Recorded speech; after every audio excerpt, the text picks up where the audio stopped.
Whenever massive online games make big sweeping changes, parts of the audience will have a negative reaction. If that negative reaction is strong enough, a version of the game without the big change will sprout up from the fan community.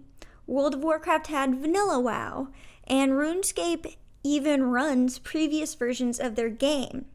Neopets had Leopets. These fan-made games exist in a limbo where funding is legally limited and development resources are scarce. Despite Leopets filling a very needed niche, it's currently facing extinction. I'm going to give a quick overview of what Leopets is, how it came to be, and then we're going to dive into the current situation that warrants me making a video without actually ever having played Leopets. First, let's tackle my relationship with Leopets, because I gotta be upfront with that. I gotta share the deets. So I've been aware of Leopets for maybe 4 or 5 years, and I decided I wanted to join about over a year ago. I didn't want to up to that point because I'll discuss later that Leopets is a very intimate, creative community, and I didn't think I had the time to do it. But then I started really developing this channel, and I decided, hey, I really need to get into Leopets. So I started closely monitoring their registration windows, which would occur on the 1st of each month. However, it's like as soon as I started monitoring it, it stopped. I mentioned Leopets a few times in my videos and that I wanted to play. I reached out to the team back in January to see if I could lend some support for Leopets from the Pet Summer Julie YouTube channel. It looked like they were struggling on some fronts, and I thought, hey, maybe if this is an awareness thing, I could help. Their official response was, this doesn't sound like something that would be good for us. I'm sorry, sad emoji. That's totally fine. I get that they don't want perhaps the big exposure because this is kind of a fan-made version of Neopets. And I would stay clearly of this topic for the rest of forever. If there was a chance of me ever getting a Leopets account for my personal use, but I'm fully prepared to bury that opportunity today with this video. It's quite possible that there will not be a Leopets, and I would rather cover it while it's still fresh on mind for all involved than side shelf it and never get around to do it. So I could not find a starting date for Leopets. Like you would think that on some Wikipedia somewhere there would be like a founding date, but I could find very little information about when the site launched. I pulled up Google Trends and Wayback Machine, and I tried to see if I could make some archival magic happen. Google Trends showed an interest in the term Leopets leading back to 2006, and that's also as far back as Google Trends data goes. Wayback Machine shows Leopets.net entering the scene in 2007, which makes sense because Neopets 2.0 launched in April 2006, right? And I said at the top that whenever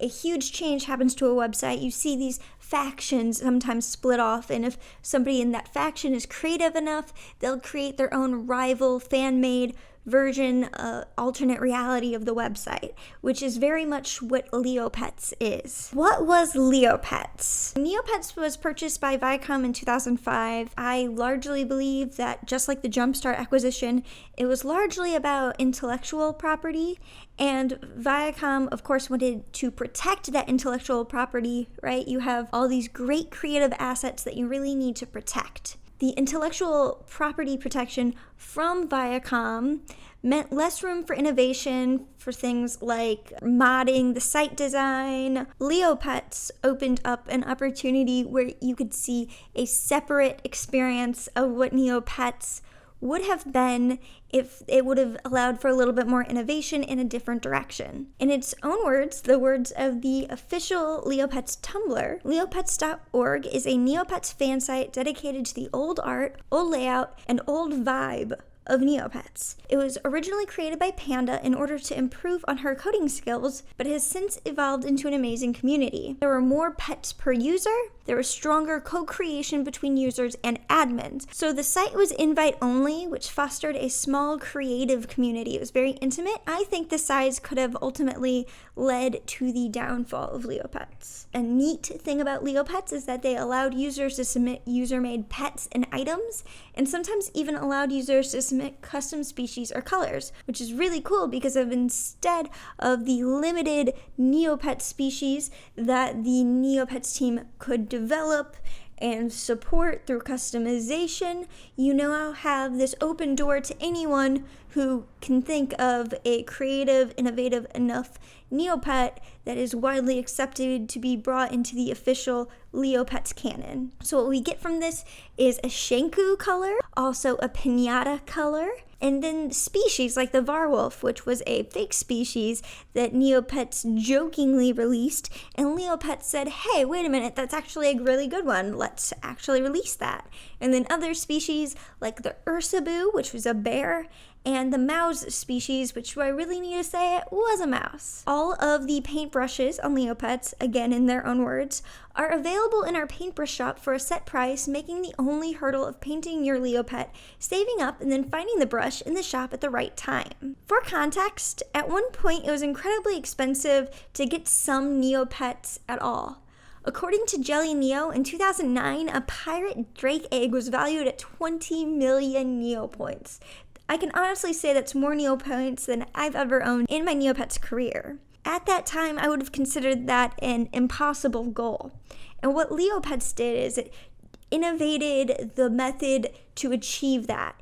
Instead of having it focus around the economy interface, it was more about developing characters and interacting with your Neopets and in the larger community. It was about having the colors that you wanted instead of saving up to buy paintbrushes or potions or eggs. After Neopets 2.0, many Neopets colors could not be created like the original art royals. A famous example of this is the royal girl Kiri. Even though it is coveted and widely adored, there is no way to create a Neopets royal girl Kiri. So Neopets lets you choose which version of a paint job you would like, and included that is the old art and different styles created by different users at different times. So there's no limit on royal girl Kiris. Like if Neopets was up today, you theoretically could get one. And I think that this innovation alone is where Neopets excelled and showed a really good alternate timeline to the Neopets evolution, because it took the hurdle away from achieving your goals, and it became more about the experience. So I don't have a clear understanding of when Neopets launched, but as of about a year ago, it's pretty easy to track the development from there. The site migrated to leopets.rocks in February 2016, and registration opportunities closed, so nobody could try to register anymore. The site migration was not seamless, and many things apparently did not transition. The site owner, Panda, stated an interest in fixing these issues. Panda's the original creator who created it to hone her coding skills, and somehow a community happened. On January 15th, 2017, it was announced that the Neopets site would be merging with Old Neo, a similar build of Neopets 1.0, and accordingly, the ownership would shift from Panda to two people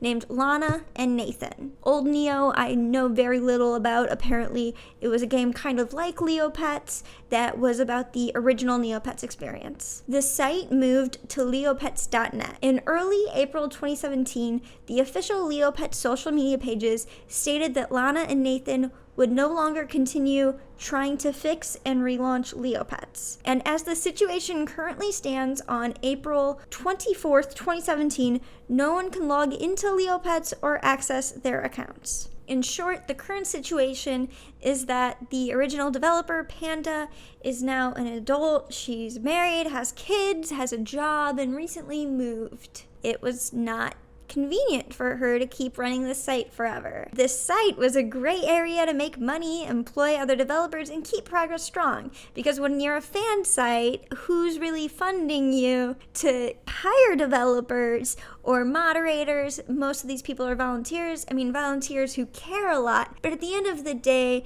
if you can't monetize it, it's hard to support what you're doing. The smaller community, while great for developing creativity and support, it turned on the new owners, according to the statements made on the Facebook page and the Tumblr comments.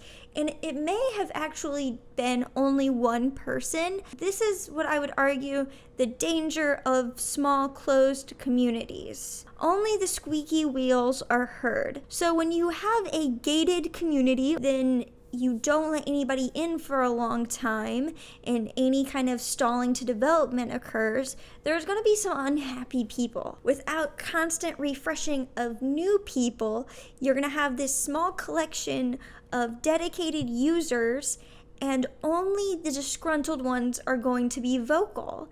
And it makes it appear as though everyone is unhappy, when in reality it's just one or two people. The new owners would rather work on their own individual projects and use Neopets' intellectual property to make that happen. And no one can be surprised by that. Intellectual property is so valuable. Like I said, I'm pretty sure the reason why Jumpstart acquired Neopets.com, the actual Neopets, was for the intellectual property. The new owners have the right to want to develop their own new project with new users and their own perspective on it. They have that right, they have that privilege, and they're trying to get back in contact with Panda so she knows that she can re-handle Neopets. Currently, all signs point to Neopets being over and not returning to the public.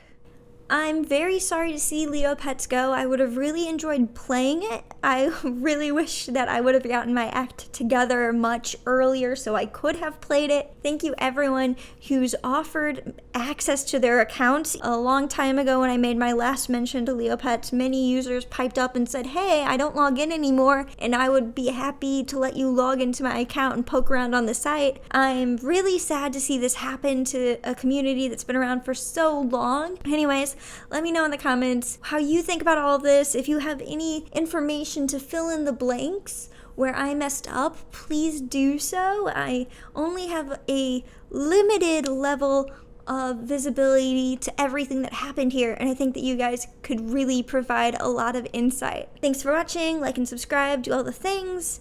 All right, bye.